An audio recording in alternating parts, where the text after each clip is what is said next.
Les vraies voix Sud Radio. Et trois mots dans l'actu, Félix, qui sont bordel, réchauffement et chapeau. Vive la liberté, bordel. Le slogan du nouveau président argentin, l'économiste ultralibéral Javier Milei, très largement élu hier, avec plus de 55% des voix. L'ONU réclame des mesures spectaculaires. Le réchauffement climatique s'oriente finalement vers les plus 3 degrés à la fin du siècle par rapport à l'ère pré-industrielle.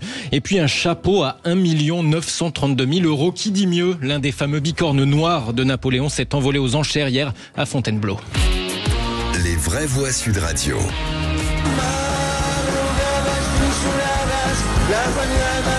Certains voient en lui un Trump ou un Bolsonaro argentin. Son emblème de campagne, une tronçonneuse. Son surnom, El Loco, le fou. Ses chiens clonés portent le nom de ses économistes favoris, comme le libéral Milton Friedman. Quant au slogan de sa campagne, le voici. Vive la liberté, bordel. Javier Milei, 53 ans, a été élu président de l'Argentine hier soir avec quasiment 56% des voix. Dans un pays miné par une inflation de 143% sur un an, le président élu promet une thérapie de choc, tronçonner dans les dépenses publiques, supprimer les ministères de la Santé ou de l'Environnement. Lui qui ne croit pas au dérèglement climatique ni au rôle social de l'État. Ces idées reposent sur 3 principes très simples. Un gouvernement limité, et je veux être clair sur ce point, il respectera pleinement son engagement. En ce qui concerne la propriété privée et le libre-échange, je veux être très clair sur une chose. Le modèle de la décadence est arrivé à son terme. Il n'y a pas de retour en arrière possible. Le nouveau président entend aussi libéraliser la vente d'organes, libéral sauf sur le droit à l'avortement qu'il entend remettre en cause tout en supprimant le ministère pour les droits des femmes. Javier Milei entend aussi régler son compte à la Banque centrale argentine en convertissant l'économie de son pays au dollar. Oui, Philippe Bilger. J'avoue que je ne suis pas un fanatique du libéralisme, mais longtemps j'ai rêvé qu'on supprimât certains ministères en France. J'aurais eu tendance, mais je le développe avec un peu de provocation, le ministère de la Culture, même le ministère de la Justice. Par moments, je me dis, je rêverais d'un monde où les citoyens géreraient spontanément le pouvoir que la démocratie leur laisserait. Ah, quand même. Ouais.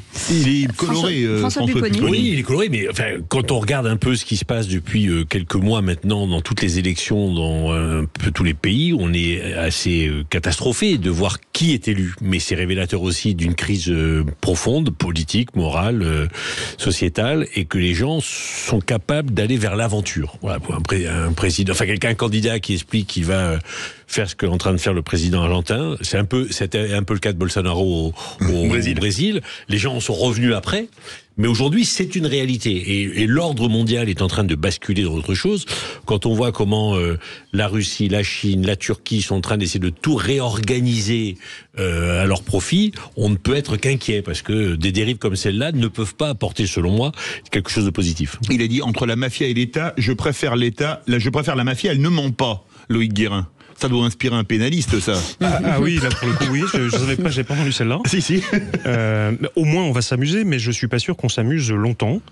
Et je suis tout à fait d'accord, on a une tendance qui est globale, c'est-à-dire que si on prend un peu de recul, si on regarde les différents pays, y compris les démocraties anciennes, traditionnelles, telles que la nôtre, ou en Europe en tout cas, on a une tendance à un vote de plus en plus, on va mettre des guillemets autour, mais extrême, ou en tout cas décalé. Et ça pose peut-être le problème de l'offre politique. Et le deuxième mot, c'est réchauffement, avec un cri d'alarme de l'ONU. Les engagements des différents pays du monde entier placent la planète sur une trajectoire de 2,5 degrés à 2,9 degrés au cours du siècle, soit bien plus que les limites fixées jusqu'ici.